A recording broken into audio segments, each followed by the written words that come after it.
వ్యత్యస్తపాదమవతంసిత బర్హి బర్హం సాచీకృతానున నివేశిత వేణురంధ్రం తేజః పరం పరమకారుణికం పురస్తాత్ ప్రాణప్రయాణ సమయే మమ సన్నిధత్తాం. భాగవత కథా సుధ తరువాయి భాగంలోకి వచ్చాం. చాణూరుడు ముష్టికుడు మరణించారు. జనమంతా కోలాహలంగా అరుపులు కేకలు మిన్నుముట్టేశాయట. కూటుడు శలుడు తోసలుడు అనే మల్లులు వాళ్ళు కూడా ఏం చేశారంటే బలరాముడు కృష్ణుడి మీదకి పరిగెత్తుకుంటూ వచ్చారు. పిల్లలు పెద్దవాళ్ళని చంపటం ఏమిటి, పైగా మనవాడు పడిపోయాడనగానే తోటివాడు ఊరుకోలేకపోతాడు. వాళ్ళు పరిగెత్తుకుంటూ వచ్చేసరికల్లా వాళ్ళను కూడా చితకొట్టేశారు. వీళ్ళు దెబ్బలు పడ్డాయి, గట్టిగానే పడిపోయారు, ప్రాణాలు వదిలేశారు. ఇప్పుడు కొట్టి వదిలేయటం క్రియగా కనిపించట్లేదండి. ఈ కృష్ణుడు బలరాముడు చేసే ఈ అన్ని రకాల వ్యవహారాల్లోనూ ఎక్కడా దెబ్బ కొట్టి బుద్ధి చెప్పే లక్షణం కాదు, వాడిని చంపటమే. ఎందుకంటే భూమికి భారం తగ్గించటానికే కృష్ణావతారం. భూభారం దెబ్బలతోటి రాదు, ప్రాణం పోవాలి, వాడి శరీరం పంచభూతాల్లోనూ కలిసిపోవాలి, దాని తర్వాతే భూభారం తగ్గుతుంది. అదే క్రియతోటి ఎవరిని ముట్టుకుంటే వాళ్ళు చచ్చిపోవటమే, ఇంకా వాళ్ళు బతికి ఉండటం అనేది అసలు లేనే లేదు. ఈ వచ్చిన మిగిలిన మల్లయోధుల్ని కూడా చావగొట్టేసి చంపేశారు. తర్వాత ఏమైంది, మిగిలిన వాళ్ళు వీళ్ళు మరణించేసరికల్లా ముందు పెద్దవాళ్ళని చూసే బెదిరారు. ఈ తర్వాత వచ్చిన వాళ్ళకు కూడా అది గట్టి దెబ్బలు పడేసరికల్లా చుట్టుపక్కల చాలా ఉంటారు. ఈ మల్లు రెండు సరికల్లా ఎవరో ఒకళ్ళో ఇద్దరు సినిమాటిక్గా ఉండరండి, డజన్ల కొద్దీ ఉంటారు. ముందు చెప్పుకున్నాం మనం, వాళ్ళ గురువులు, వాళ్ళ శిష్యులు, వాళ్ళ వెనకాల తైనాతీలు, హెల్ప్లు చేసేవాళ్ళు, పనులు చేసేవాళ్ళు, ఇట్లా బోల్డ్ మంది అందరూ పారిపోయారు. ఈ మల్ల యోధులంతా కలిసి వచ్చి ప్రాక్టీస్ చేసేది ఒకటి ఉంటుంది, ఆంగణం లాంటిది. అక్కడ ఉన్న వాళ్ళంతా వచ్చేసి వీళ్ళ పక్కన నుంచి ఉంటారు. వీళ్ళ పార్టీ అందరికీ భయంగానే ఉంది, అందరికీ భయం వేస్తోంది. ఈ భయంతో అందరు పారిపోయారు, ఎవరి దారిన వాళ్ళు. ఈ యుద్ధంలో ఎవరైనా గెలవంగానే ఏం చేస్తారు, మంగళవాద్యాలు మిన్నుముట్టుతాయి, బోళ్ళంతా అంటే కోలాహలంగా చేస్తారు, వాద్యాలు మోగిస్తారు సంప్రదాయంగా. జయించిన బలరామకృష్ణులు ఇద్దరికీ వాళ్ళని అభినందించడానికి బోలెడన్ని వాద్యాలు మోగటం మొదలుపెట్టాయి. విజయాన్ని ఘోషిస్తూ వాద్యాలు భేరీలు పెద్ద పెద్ద శబ్దాలతోటి మోగిస్తున్నారు. వాళ్ళతో పాటు ఈ వచ్చిన గోపబాలుడు బోళ్ళంతమంది వచ్చారు కదా పిల్లలు, ఈ తప్పెట్లు అవి మోగుతుండే సరికల్లా ఈ వచ్చిన గోపబాలురంతా కలిసి నాట్యాలు చేయటం మొదలుపెట్టారు. ప్రేక్షకులు వాళ్ళంతా కోలాహలంగా చప్పట్లు కొడుతూ విజిల్స్ వేస్తున్నారు, ఈలలు వేస్తున్నారనమాట. చప్పట్లు కొట్టి సాధు సాధు, అబ్బో ఏం బలం, ఎంత యుద్ధం, పెద్ద పెద్ద వాళ్ళని మట్టి కనిపించారే అంటూ ఇట్లా శభాషని మెచ్చుకుంటున్న బోల్డ్ అంత కోలాహలంగా అయింది. ఈ అభినందన శబ్దాలని తట్టుకోలేకపోయాడట కంసుడు. ఎందుకంటే ఈ అభినందన ఏమిటి, ఆయనకు మృత్యుఘోషలాగా వినపడుతోంది అనమాట. వెంటనే వాద్యాలు ఆపండి అని అరిచి కేకలు పెట్టాయి. వాద్యాలు ఆగిపోయినాయి.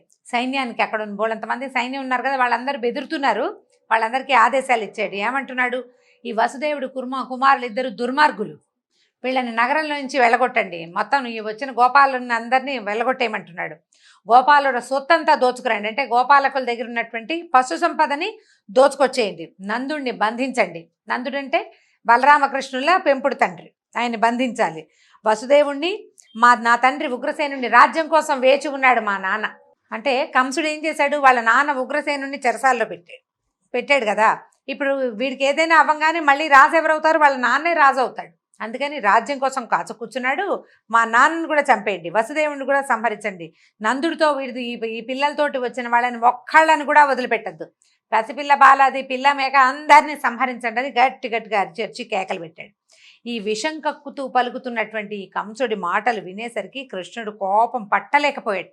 కోపం పట్టలేక ఈ కింద ఉన్న మల్ల యుద్ధం తాలూకు రంగంలో నిలబడిన వాడు ఒక్క ఎగిరి రాజు కూర్చున్నటువంటి ఆ పైనున్న ఒక స్టేజ్ లాంటిది అనమాట, దాని మీదకి ఎగిరి దూకాడట. చేరాడు దాని మీదకి. చేరేసరికల్లా కంసుడు ఏం చేశాడు, పక్కనే పెట్టుకున్నాడు కత్తి డాలు, యుద్ధానికి వీలుగా కత్తికి డాలు రెండూ తీశాడు. కానీ అవి వాడేందుకు కృష్ణుడు అతనికి అవకాశం ఇవ్వలేదు. ఇవ్వకుండా ఏం చేశాడు, గరుకుమంతుడు పామును పట్టుకున్నట్టుగా ఈ కంసుడిని జుట్టు పట్టేసుకున్నాడు. జుట్టు గట్టి దొరికేసింది. జుట్టు దొరికేసరికల్లా ఆ జుట్టు పట్టి ఏం చేశాడు, ఆయన కూర్చున్నటువంటి సింహాసనం మీద నుంచి కిందకి లాగాడు. జుట్టు పట్టుకుని లాగేసేసరికల్లా అంత మనిషి కంసుడు నేలకు పడిపోయాడు.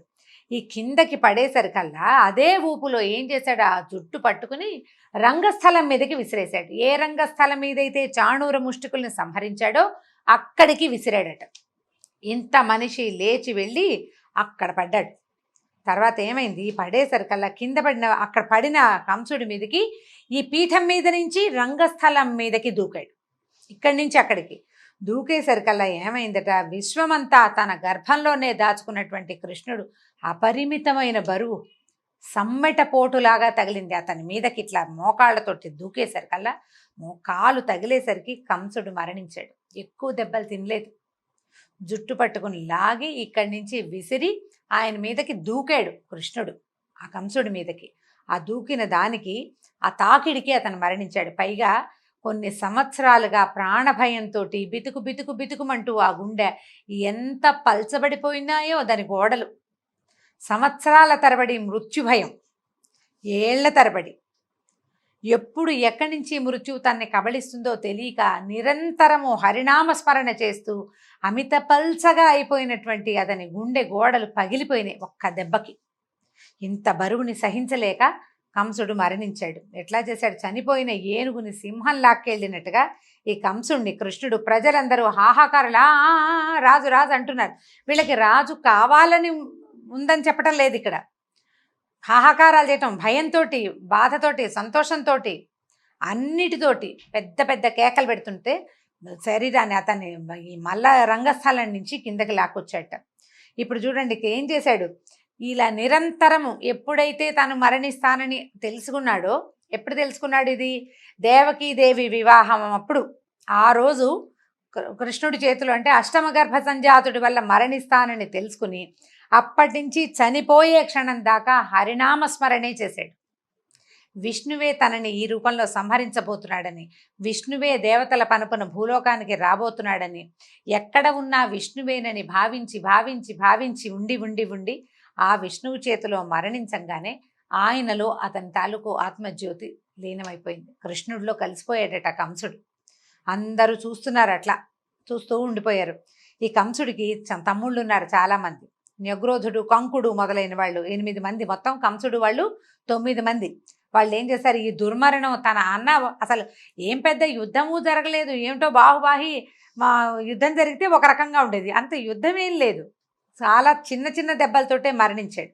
దాంతో వాళ్ళంతా రాజుగారి తమ్ముళ్ళు ఎందుకు ఊరుకుంటారు, మా అన్నయ్యని ఏదో చేశాడని వాళ్ళంతా వచ్చేసరికల్లా ఏం చేశాడు, సింహం చిన్న పొన్న జంతువుల్ని చంపినంత తేలికగా కంసుడిని చంపగలిగిన వాడికి వాడి తమ్ముళ్ళేం లెక్క, అందరినీ సంహరించేశాడట కృష్ణుడు.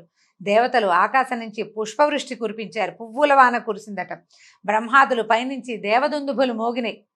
ఎంత పట్టరాని ఉత్సాహంతో భూమి మీద మానవులు, ఆకాశంలో దేవతలు కోలాహలం చేశారట. ఈలోగా ఏమైంది, ఈ కంసుడి భార్యలు, అతని సోదరుల భార్యలు పరిగెత్తుకుంటూ వచ్చారు. వీరమరణం చెందినటువంటి తమ భర్తల శరీరాలని చూసి ఓహో అని ఏడ్చాడు అందరూ. మరి దుఃఖిస్తారు, భార్యలకు సహజమైన దుఃఖం కదా, భర్త దుర్మార్గుడైతే పోతే పోయాడని అనిపించదు.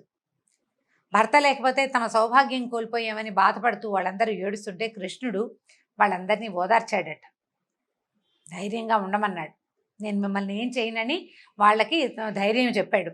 అక్కడి నుంచి మరణించిన వారికి ఉత్తర క్రియలు చేయించమని గట్టిగా ఆదేశాలు ఇచ్చాడు. దేవకి వసుదేవులు ప్రేక్షకులలో కూర్చుని ఉన్నారు. మొదటే చెప్పాం మనం, వాళ్ళని కూడా పిలిపించాడు. ఈ పిల్లలు తన కుమారులు ఎలా మరణిస్తారో వసుదేవుడు కళ్ళతోటి చూడాలి, దేవకి కళ్ళతోటి చూడాలని తల్లిదండ్రిని కూడా తెప్పించి కూర్చోబెట్టాడు అక్కడ.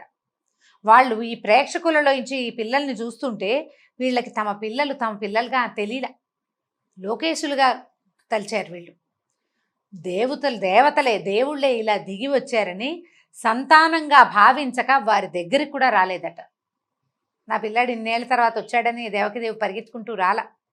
ఆ ప్రేక్షక జనుల నుంచి అట్లా చూస్తూ ఉండిపోయారు, భగవంతుణ్ణి చూస్తున్న భావనతోటి అలా ఉండిపోయారట. అప్పుడు కృష్ణుడు తెలుసుకున్నాడు తన తల్లిదండ్రుల ఈ స్థితి. వాళ్ళకి ఈ సమయంలో వాళ్ళకి తత్వజ్ఞానం కాదు తెలియాల్సింది, భగవంతుడిగా తనని తెలుసుకోకూడదు, వాళ్ళకి సంతానం అవడం కోసమే కదా తను పుట్టింది. అందుకని ఏం చేశాడు, లోకాన్ని మోహంలో ముంచేసేటువంటి తన మాయతోటి వాళ్ళ ఆలోచనల్ని మార్చేశాడు. విష్ణుమాయ మళ్ళీ వాళ్ళ మీదకి కప్పేలాగా చేశాడు. అప్పటి వరకు లోకేశ్వరులుగా కనిపించిన పిల్లలు తమ పిల్లలుగా, పసిబాలురుగా, ఇంకా పాల్గారుతున్న చెంపలతోటి ఉన్న పిల్లల్లాగానే అనిపించారు. వాళ్ళ దగ్గర పరిగెత్తుకుంటూ వెళ్ళారు అబ్బాయిలు ఇద్దరు. అప్పుడు తల్లి దుఃఖిస్తూ, నాయన ఇన్ని సంవత్సరాల తర్వాత ఇట్లా నా పిల్లల్ని చూసుకోగలిగానని దేవకిదేవి ఆనందంతో సంతోషం పట్టలేక కుమారులిద్దరినీ కౌగిలించుకుని ఏడుస్తూ ఉండిపోయిందట. వసుదేవుడు ఇన్ని సంవత్సరాల తర్వాత పసిపాపడుగా ఒక పిల్లవాడిని ఇక్కడి నుంచి తీసుకెళ్తే గర్భస్థ శిశువుగానే పిల్లాడిని ఇంకో దారి పట్టించారు. ఇలా పుట్టకముందే ఒక పిల్లవాడు దూరం అయితే పుట్టగానే ఇంకొక పిల్లవాడు దూరం అయ్యాడు. ఇన్ని సంవత్సరాలు ఈ క్షోభని అనుభవించాల్సి వచ్చిందని దుఃఖపడుతూ భార్య పిల్లల్ని సంతోషంగా చూస్తూ ఉండిపోయాడట. ఈ రోజుకి భాగవత కథా సుధని ఇక్కడ ఆపుదాం. మళ్ళీ వచ్చే భాగంలో కృష్ణుడు దేవకీ వసుదేవులతోటి ఏమన్నాడు, ఉగ్రసేన మహారాజు ఏం చేశాడు, రేపటి భాగంలో తెలుసుకుందాం. నమస్కారం.